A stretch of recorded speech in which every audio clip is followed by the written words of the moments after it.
Yesterday sucked, but it's in the past. So how do the Mariners move forward from here? We'll be talking about that here on the Locked On Mariners podcast. Colby, hit it.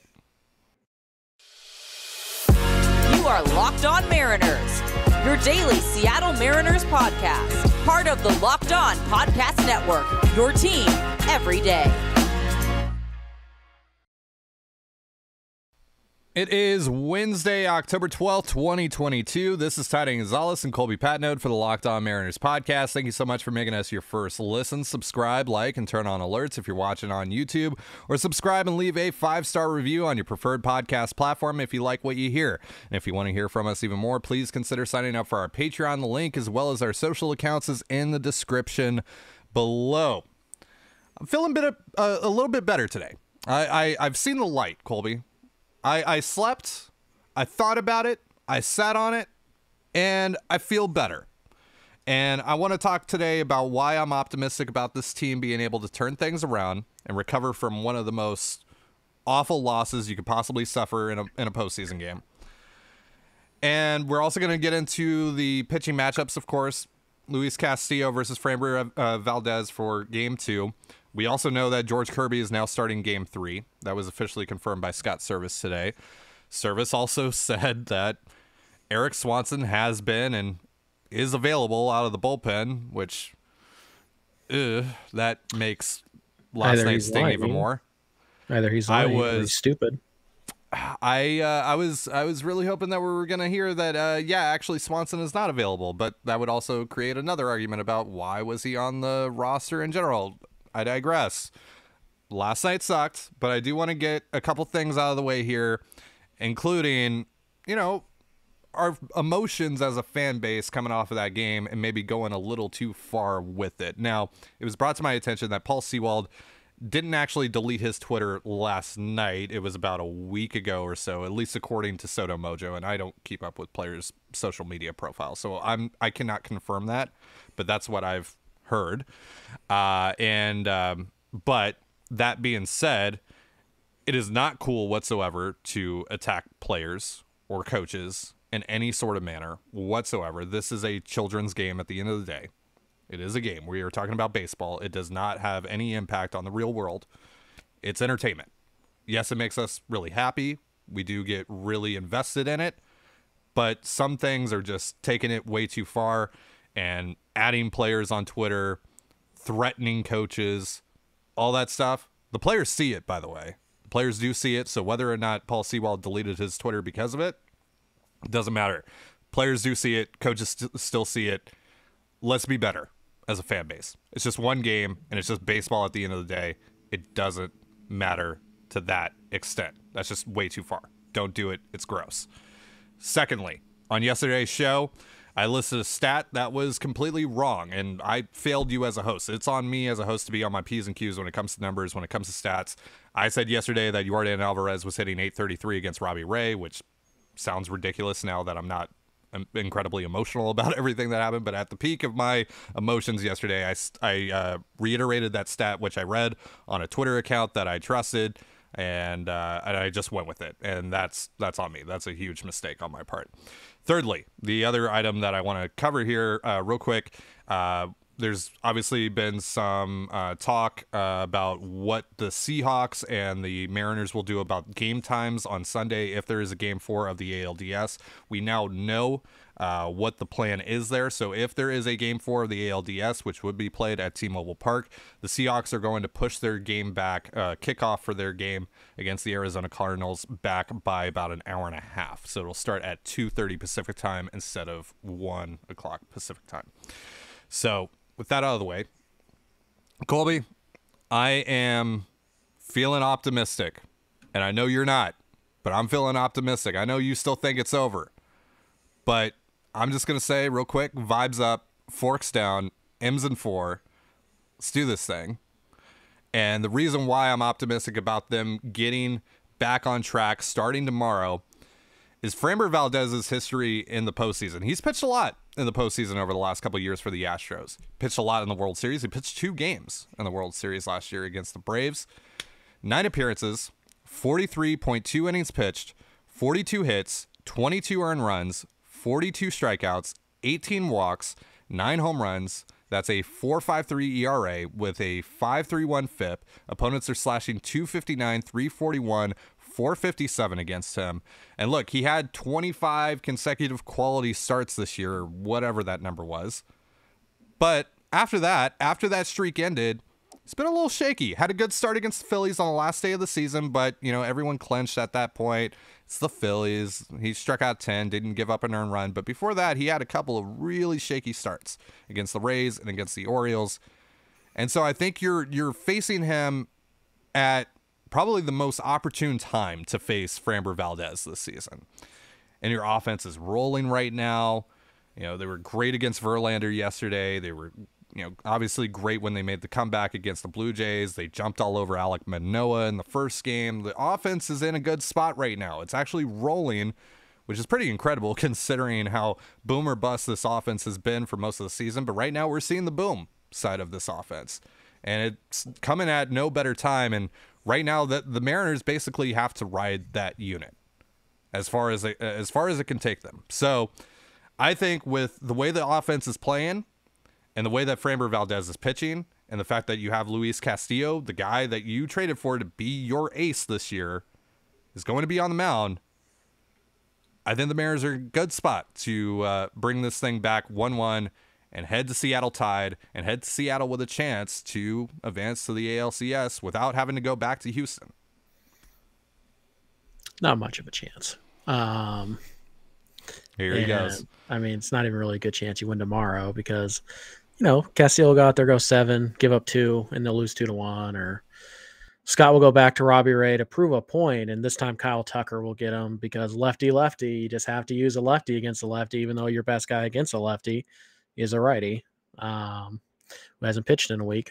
But he's available. Trust me, he's available. I just haven't used him because I guess I'm stupid. I don't know what the logic is behind it. Was there a follow-up? Then are you brain dead, Scott? Like what walk me through Robbie Ray? Because he said our process was great. That's a lie. You liar. Your process was terrible. Your process was so bad that if I used the words I wanted to use, I wouldn't be on the show tomorrow. So yeah. I'm sure a lot of people are egging you on now to say those words so you're not on the show anymore. I'm sure, but it's not going to happen. You're stuck with me. But Scott, your process was poo-poo. All right. It was garbage. You folded like a cheap suit. Own it, move on, say I screwed up because you did. You did. Stop saying you didn't. You did. Best guy in the league against lefties right there in your bullpen. And you're like, nah, let's go with the worst, with the worst arm I have in the highest leverage spot imaginable. That's the way to go. Yeah. Screw you, Scott. I'm still mad at you. That being said, Framber is, like you said, he's struggling a bit, but he's a very, very good pitcher. He's right up there with, with Verlander in terms of it's a devastating one too. It'll be interesting to see what the Mariners decide to do with their lineup. Because, this is the first lefty they'll face in the playoffs, first lefty starter. So do we see Dylan Moore? I assume so. Dylan Moore will probably start, I would assume, in left field. Do we see Luis Torrens? Is he catching for Cal Raleigh? Is Luis Torrens playing second base? Yeah. I mean, it's a possibility. I think you probably would rather have Adam Frazier at second base, even against the lefty, just because of the defense. But you're down 1-0, and can't be feeling too great about your bullpen right now. They've kind of imploded the last 2 games. So, do you need to win a shootout? If you do, you might want the better bat. But Luis Castillo is a ground ball pitcher.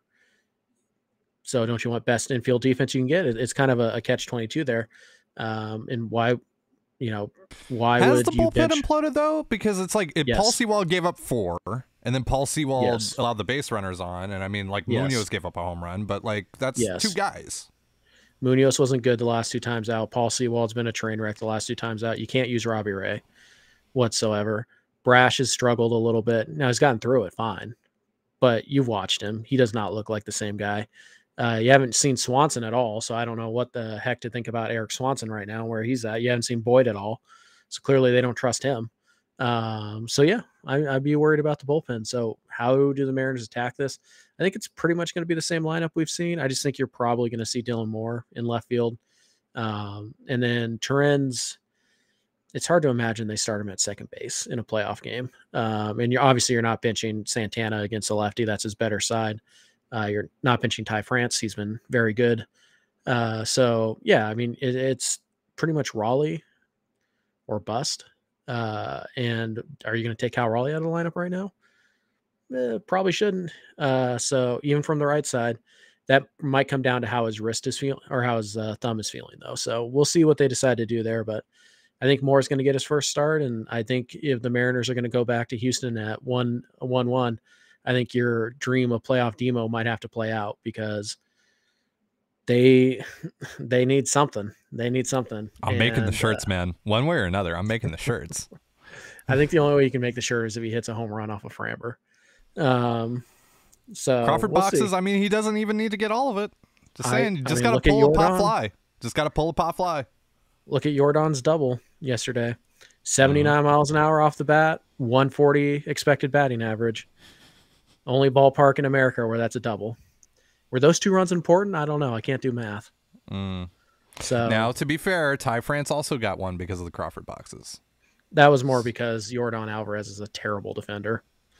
So, yeah. And also, by the way, let's not overlook that terrible sin Manny Acta had. That we'd have had runners on first and third with Cal Raleigh coming up against a struggling pitcher.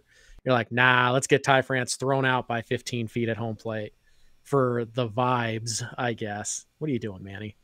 Don't think I forgot about that either. I know Scott's taking a lot of the arrows for you right now, but that's also on you. We could have been up like 14-0, but no, he's competing.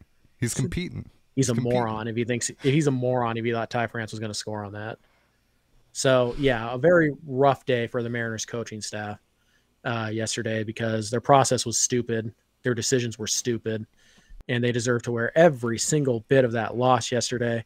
But we're on to tomorrow. It's a new day, Ty says, because yesterday doesn't count for anything, even though they needed to steal a win from somewhere in the series, and they had the perfect opportunity to do it. And they let it slip through their fingers. They're going to do it tomorrow. They're going to do it tomorrow. For the vibes. That's not a stolen win. That's a win you need. You had to steal a win somewhere in this series. You had your chance to do it yesterday. You didn't, which means now you either have to beat Verlander again or you have to win a George Kirby start against Lance McCullers. Actually, you have to do both. Yeah. Great. Vibes up. Fantastic. Forks down. Forks down. I have no other choice but to be optimistic. They're going to play the games either way. I have no choice. I'm still going to watch, but doesn't mean I have to be optimistic about it. Listen, man. The theme of today's shows. Next segment. The theme of today's show. Next segment. The theme of today's show is learning from our mistakes. Scott Servais is going to learn from his mistake. We're going to learn from our mistake of doubting the Seattle Mariners. Doubt it. Oh, you'll learn. You'll learn. You'll learn about learning from your mistakes on Sunday night when the Mariners win in 4. Now, before we go to our next segment, again, vibes up, forks down. Come on, buddy, say it with me. Vibes up, forks down. Say it. The only that's down is Ty's IQ. Next segment. Let's tell the folks about Roan. I'm going to get you by the end of the show. I will get you. Okay. I will get you by the end of the show. I still got like 15 or so minutes to wear you down. Tell the folks about Roan. We all know that when you look good, you feel good. But sometimes looking good means putting on uncomfortable fitting clothing that doesn't breathe and limits your mobility. The dress shirt in particular was due for a radical reinvention, and Roan stepped up to the challenge. Roan's commuter shirt is the most comfortable, breathable, and flexible shirt known to man, and here's why. Firstly, mobility is everything. Roan's comfortable 4-way stretch fabric provides breathability and flexibility that leaves you free to enjoy what life throws your way. Secondly, looking good is easy with Roan styles. It's time to feel confident with a wrinkle-free shirt without the hassle. And with Roan's wrinkle release technology, wrinkles disappear as you stretch and wear the shirt. It's that easy. And thirdly, let's talk about Roan's odor-free tech. With Gold Fusion anti-odor technology, you'll be smelling fresh and clean all day long. And on top of that, Roan is 100% machine washable, so you can ditch the dry cleaner all together. I received a commuter shirt from Roan, and I gotta tell you, it's one of the most comfortable things I've ever put on my body. The commuter shirt can get you through any workday and straight into whatever comes next. Head to roan.com/lockedon and use promo code LOCKEDON to save 20% off your entire order. That's 20% off your entire order when you head to RHONE.com/lockedon and use promo code LOCKEDON. That's LOCKDON. It's time to find your corner office comfort. You're listening to the Locked On Mariners podcast. Thank you so much for making us your first listen. We're all vibing here, folks, right? If you're listening right now, let me get an M's and 4 down in the chat. If you're watching on YouTube, let's get an M's and 4. Let's get a Colby believe in the Mariners. Vibes up, forks down. We are going to wear him down by the end of the show. I promise you that. Because Colby, as much as it felt like Alvarez's home run last night counted for like 15 billion wins, it only counted for one. Astros still got to win two. Still got to win two more. Out of 4. Out of 4? Yeah. They have to Doesn't split matter. the series. Still have to win 2 games. Still have to win 2 games. Oh man, where will Every they day find is a new 2 game. wins against struggling George Kirby and Logan Gilbert, Struggling. and George maybe Kirby. 3 days rest Luis Struggling George Castillo? Kirby. Oh no, you're gonna pretend Also, that he's not. Verlander's going to have to go on short rest. You win the next 2 games, Verlander's going to have to go on short rest on Sunday. Yeah, but you have to win the next 2 games to do that. Yeah. What in the and Mariners past makes you think that they can handle Lance McCullers? Because they've never done Vibes. it before. Vibes, Colby. Oh, the vibes are so good right now. After you just the vibes you just had are a immaculate because historic I've playoff decided loss. they are. The vibes you are are immaculate the, because you are I've the first team in playoff history to give up a walk-off home run in which your team was down by multiple runs, and the vibes are good. Get out of here. That's incredible. By the way, that's an incredible stat. I know, right? Right? The fact that's never happened before? What? I know. It's like the Cal Raleigh stat where they were like, Cal Raleigh's the first player in MLB history to hit a pinch hit home run to send his team to the playoffs. Like, really? That's never happened before. I buy that more than the Jordan stat, though. Like, that one seems like that should have happened by now. Like, all the playoff games we've seen, all the drama we've seen, all the go-ahead homers and all that, like, it's just kind of weird. Like, that never happened. Yeah, just kind of weird. Like, you think about, like, Joe Carter's home run. You think about Bill Mazeroski in the 60s. You think about Kirk Gibson. And Kirk you're Gibson, like, yeah, none of those were multi-run home runs, huh? Those are all Aaron solo Boone's shots? home run. Well, obviously, like we know we're just listing famous home runs, but it's like out of every single clutch home run in postseason history that we know about, none of them did exactly what Jordan's did. Like all of them were, you were either down by 1 or you were tied. Like that's every home run, huh? It's crazy. In the 9th inning, in the bottom of the 9th or extra innings. It's crazy. Wow. Yeah. But Colby, as Jared Thanks for Kelnick nothing, said, Scott. we ain't tripping. Easy I'm for him not to say tripping. he's not playing tomorrow. I'm not tripping. And the Mariners can't afford to be tripping, by the way. And because the Mariners can't afford to be tripping, they can't care about any of this. They have to just move on. They have no choice but to be optimistic about the situation because they have to play these games no matter what. You're trying way harder to sell your point than I am mine, which makes sense because mine is the correct one. It's over. It's done. It's toast. Turn the lights out. I'm going to get him. And I know he's doing a bit. That's why I know that I'm going to get him because he is doing a bit. He might not seem like it, what? but he is doing a bit. I'm going to break you into being optimistic about the Seattle Mariners. I'm going to break you emotionally, but in a happy way. Not in this episode. We'll see. I still got like 11 minutes. I'm looking at the timer up there in the left corner. So Better get to it. Oh, man. Look, if the Mariners don't care, Mariners fans should not care about this. They have to move forward. We all have to move forward. It's all in the past now, but you still have such a great opportunity here. You win tomorrow. You go back to Seattle, and you don't have to leave Seattle if you don't want to. You do not have to go back to Minute Maid Park if you win tomorrow. don't think that's a thing of desire. I think that's more about execution. I'm just saying the last bit of sample size we have on the Seattle Mariners is that Scott Servais can't execute. But again, so offense is rolling right now. You got Luis Castillo going tomorrow. I believe in George Kirby. Clearly, you just think because he struggled against Detroit that he's just. I mean, he doesn't need to shut down the Astros. I don't think personally. I don't think he needs. If he can do what Logan Gilbert did yesterday, which I don't think was necessarily shutting down the Astros, he just had a good start.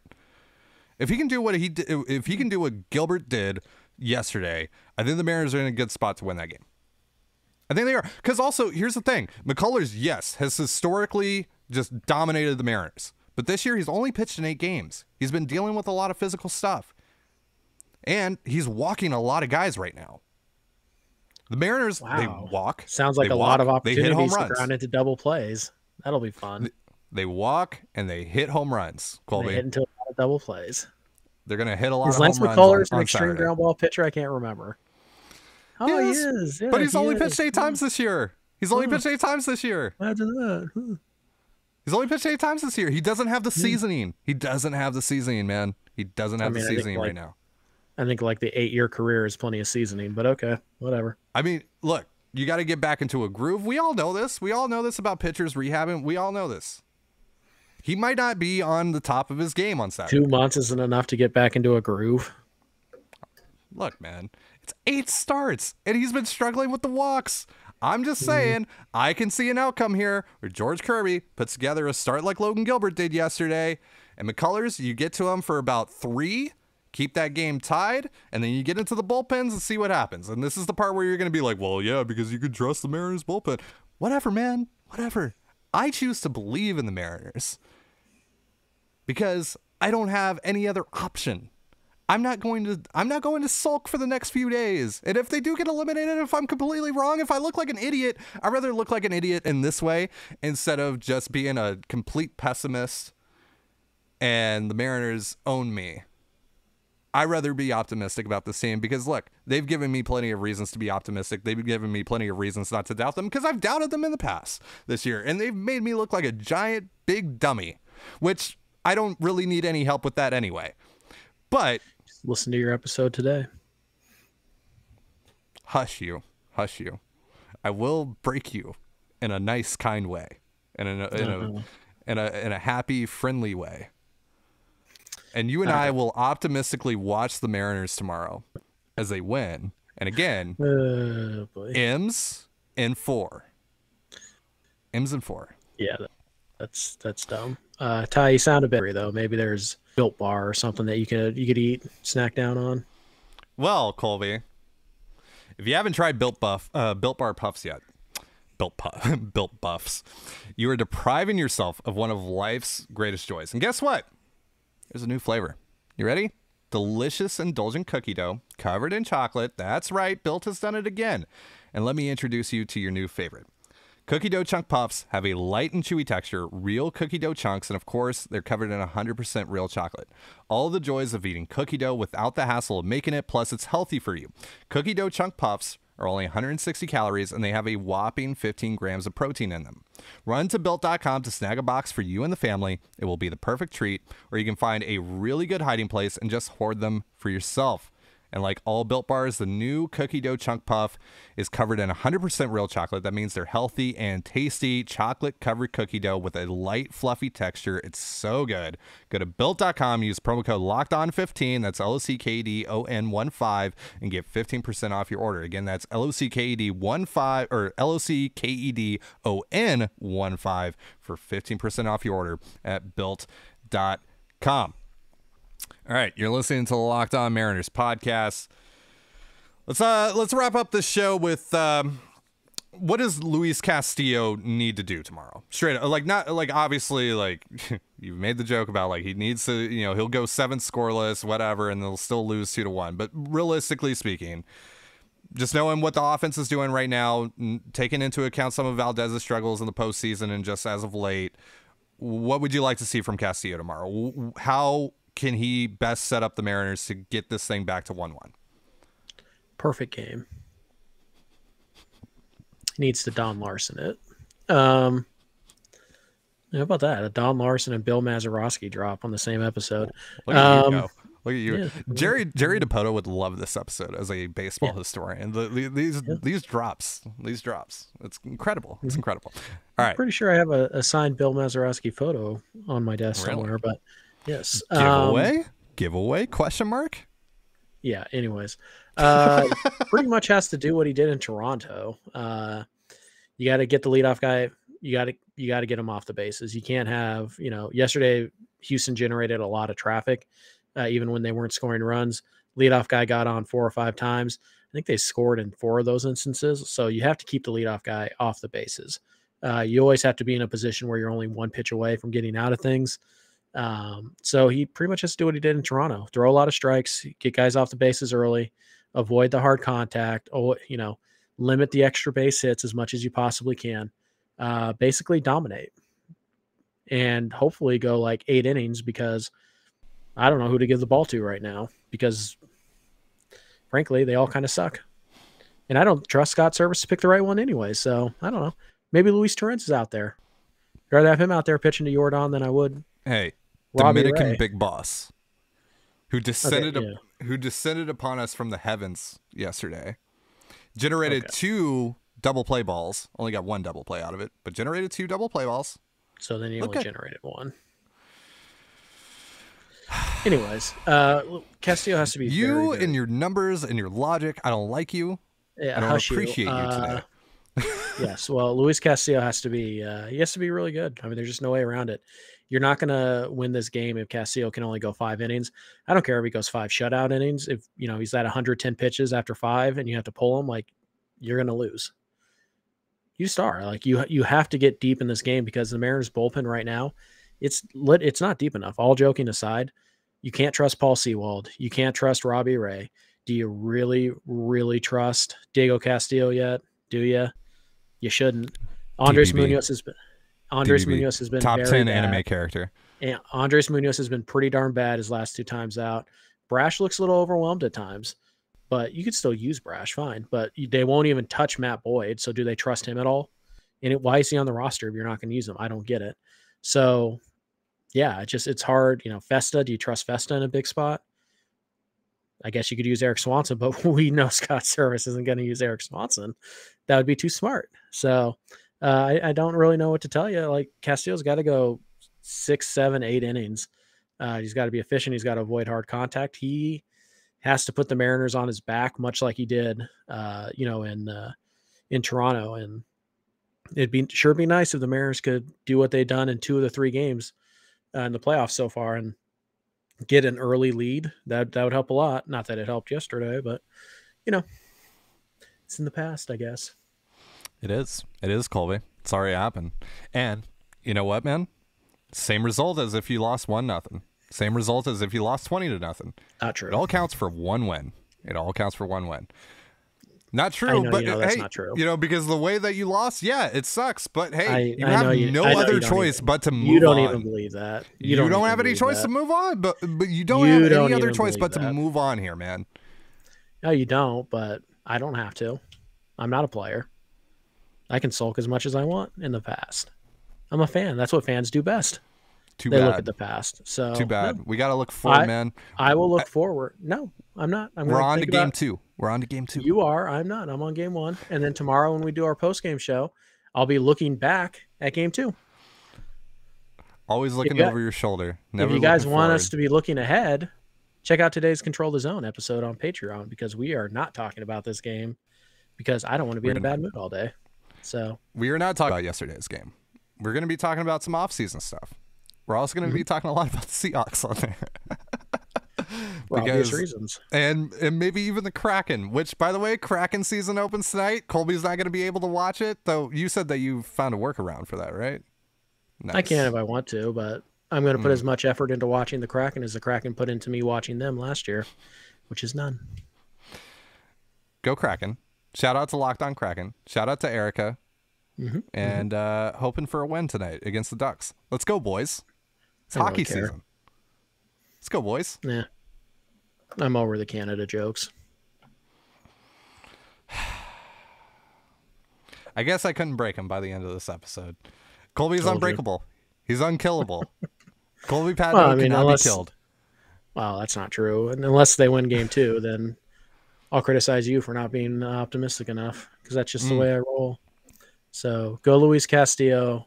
Make it so Scott Servais can't be a moron. Go 9 innings. Only throw 95 pitches. I'll allow you to give up like 2 or 3 hits. I think that's fair. But that's it. Only singles, though. No extra base hits. That's off limits. Obviously. Yeah. I mean, you have to try and find a way to win 1-0. Hopefully off an error by like Jose Altuve, because that's the only way it's going to happen. Me personally, though, I've decided M's in 4. So let's get an M's in 4 chat. Or let me get M's in 4 down in the chat. Okay.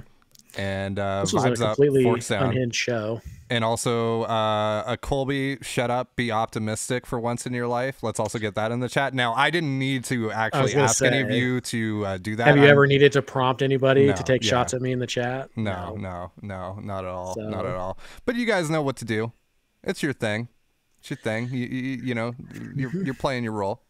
And criticize behind the keyboard, but know that you need me, because I'm the guy that keeps bringing you back to the show because you hate my guts. You're welcome. All right. So I say the things that everybody's thinking but don't want to say. It's true. It's true. No, actually, I saw a couple comments last night that were like, you know, Colby's saying exactly what I felt. And see, there's an audience for everyone, folks. There's an audience for everyone. Yes. I am the hero you need, but not the one you deserve, or is it the other way around? Whatever. Everyone gets that line wrong. I'm Batman. See? Nailed it. Hey, what are you serving for dinner? Justice. There you go. Good one. All right. The most unhinged show we've ever done. That caps off the most completely unhinged show. This is our actual personality. This is what Control the Zone sounds like most days. So if you like this, subscribe to our Patreon, because this is what it is. We're all over the place. It's me being overly optimistic and trying to break Colby into being optimistic with me and failing constantly. Yep. We've explained this before on CTZ. If you guys are familiar with Parks and Rec, I am Ben Wyatt. Ty is Chris. Yep. You know, from like early season 3, before they both lightened up. That reminds me. I have a message for Scott Servais, Robbie Ray, and Paul Sewald. Oh boy. Scott Servais, you are amazing and wonderful, and I love you. Robbie Ray, you are amazing, wonderful, and I love you. But I kind of hate you right now. But I love you still. Paul Sewald, you're amazing, wonderful, beautiful, and you're a sprinkle of sunshine. Yeah, none of that's true. That's going to do it for our show. Thank you so much for joining us here tomorrow, guys. Trust me. Yeah. Well, we'll see how tomorrow's game goes. True. That's true. Yeah, it's going to be very dependent on how tomorrow's game goes. If they just lose, I'll be back to normal. If they lose because they put Robbie Ray back in the game. Now, if they put Robbie Ray in the game and he strikes out like 3 and doesn't give up any hits or runs, how do you feel? Same? Yes. Wow. It really is true. Colby Patno could not be killed. That's going to do it for our show. Thank you so much for joining us here on the Locked On Mariners podcast. For Colby Patno, I'm Ty Gonzalez. Be sure to give us a follow on Twitter at LO_Mariners. You can follow me at Dane Gonzalez, CANEGNZLZ, and Colby at CPAT11. That's CPAT11. You can also find all that stuff in the description of this episode. And thank you again for making us your first listen. Now make your second listen the Locked On MLB podcast. MLB expert Paul Francis Sullivan brings humor, passion, and unique perspective on every team and the biggest stories around the league. Follow the #1 daily league-wide podcast, Locked On MLB, on the Odyssey app, YouTube, and wherever you get podcasts just like us. And with that, have yourself a beautiful baseball day, and we'll see you tomorrow after the Mariners win. Peace.